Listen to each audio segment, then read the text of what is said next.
सभी मित्रों को प्रेम भरी राधे राधे। एक बार फिर स्वागत है आप सबका आपके अपने YouTube चैनल मोहनलाल शास्त्री में, और मैं मोहनलाल शास्त्री आपका स्वागत करता हूं। आज मैं एक वीडियो देख रहा था। बिहार के शिक्षा मंत्री हैं, उनका नाम है चंद्रशेखर। डॉक्टर लिखा हुआ है आगे, तो बहुत शिक्षित भी हैं और शिक्षा मंत्री हैं। बहुत बड़ा उत्तरदायित्व भी है उनके ऊपर। लेकिन उन्होंने जो रामचरितमानस के संबंध में कहा है, तो आप लोगों ने देखा होगा तो समझ में आ जाएगा। उन्होंने जो उत्तरकांड की चौपाइयों पर कटाक्ष किया है, तो यह होना स्वाभाविक ही है और होगा।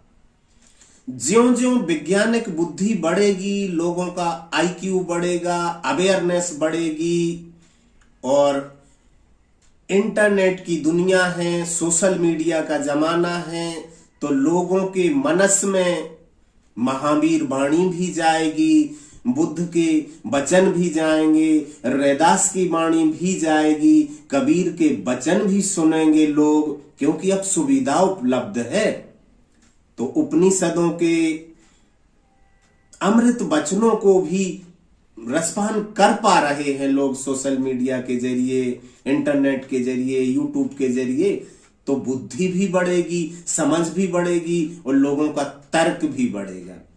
इससे आंख बंद करके कोई विश्वास नहीं करेगा।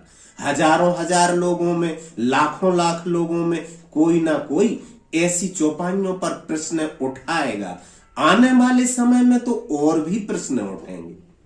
और मैंने तो सबसे पहले जो ग्रंथ पढ़ा था वह रामचरितमानस ही है।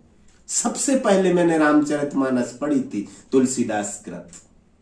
मुझे भी गिलानी से भर दिया था कुछ वचनों ने तुलसीदास के विप्रधेनु सुर संत हितै लीन मनुज अवतार, निज इच्छा निर्मित तन माया गुण गोपार। बहुत सी ऐसी और हैं, ज्यादा चर्चा करूं तो वीडियो लंबा जाएगा। लेकिन गिलानी आती है कि भगवान क्या जो अभेद है, जो अज्ञेय है परमात्मा, राम जो इंद्रियों, मन और बुद्धि के परे है, वो ऐसा भेद करते होंगे।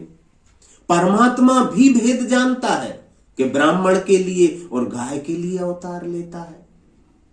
फिर वो समदर्शी नहीं रहा। इस दोहे ने मुझे भी गिलानी से भर दिया था। लेकिन रामचरितमानस अमृत का कलश है। और तुलसी ने शुरू में कहा है ना कि स्वांतः सुखाय तुलसी रघुनाथ गाथा। मैं अपने अंतःकरण के सुख के लिए लिख रहा हूं। अद्भुत है वो ग्रंथ। लेकिन कुछ बातें हैं जो मुझे भी गिलानी से भर गईं, और आने वाली पीढ़ी जो है वो तर्क भी करेगी, प्रश्न भी उठाएगी, कटाक्ष भी करेगी, आलोचना भी करेगी।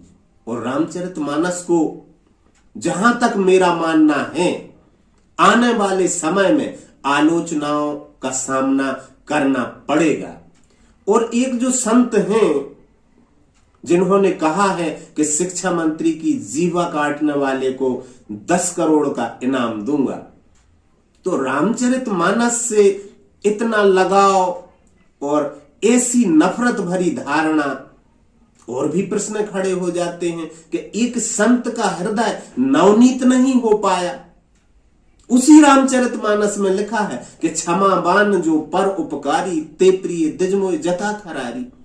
जो क्षमावान है वो राम जी के समान प्यारे हैं, शिव जी ने कहा है। तो इन संत के हृदय में इतने जल्दी उफान आ गया, खोल उठा इनका हृदय, तो शांति नहीं थी। मतलब तो क्या है फिर संत का हृदय। और पहली बात, जब वो कहते हैं कि 10 करोड़ का इनाम देंगे उसकी जीभ काटने वाले को, तो सोचने जैसा है कि 10 करोड़ तो वो इनाम दे रहे, पैसा बहुत होगा उनके पास। और संतों को क्या करना धन का। इसका मतलब ये नहीं कि मैं रामचरितमानस का आलोचक हो गया, लेकिन हैं कुछ चौपाई वो संत समाज को स्वीकार करना पड़ेंगी। उनके टेढ़े मेढ़े अर्थ नहीं कर सकते, स्पष्ट ही लिखी हुई है। मैं आलोचना नहीं कर रहा हूं, मैं खुद राम कथा करता हूं, भागवत कथा करता हूं, और मैं तो ये मानता हूं कि सिया राम मैं सब जग जानी, करऊं प्रणाम जोर जुग पानी। ये अमृत भरी चौपाई भी है, मंत्री जी को ये भी देख लेना थी। और ईश्वर अंश जीव अविनाशी, चेतन अमल सहज सुखराशि, सो माया बस भयो गोसाई, वो बंधो कीर मरकट की नाई। ये चौपाई भी देख लेना थी मंत्री जी को, उसमें अमृत भी है। तो आप उस विष को क्यों पकड़ते हैं। और फिर मंत्री जी से ज्यादा मैं उन संत महाराज को कहूंगा कि आपके हृदय में क्षमा का अथाह सागर होना चाहिए, क्योंकि संतों का हृदय अभेद होता है, उन्हें कोई भेद नहीं होता, समदृष्टा हो जाते हैं, समदर्शी हो जाते हैं। और आप कह रहे हैं कि उनकी जीभ काटने पर 10 करोड़ दूंगा, तो ये संतों की भाषा नहीं है। थोड़ा विचारना पड़ेगा और तैयार रहना पड़ेगा, क्योंकि रामचरितमानस की आलोचना करने वाले होंगे। एक किताब ही है, हिंदू समाज के पथ भ्रष्टक तुलसीदास, और उसको लिखने वाले भी ब्राह्मण ही है, संत ही है। बड़ी भारी आलोचना की। भगवान बुद्ध ने महावीर की आलोचना की, तो महावीर के शिष्यों ने जीभ काटने की बात नहीं की। कृष्ण ने आलोचना की है, विवेकानंद ने आलोचना की है, बुद्ध ने भयंकर आलोचना की।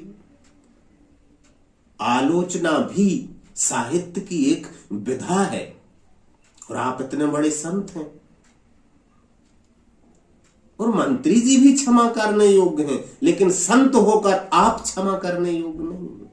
ऐसा नहीं बोलना चाहिए। ये भाषा मुसलमान की भाषा है, ये पकड़ मुसलमान की पकड़ है, ये हिंदू हृदय की पकड़ नहीं हो सकती। और रामचरितमानस पर विवाद होता है तो होने दें, संवाद और विवाद तो होते रहते हैं, तभी तो शास्त्रों और पुराणों का निर्माण होता है।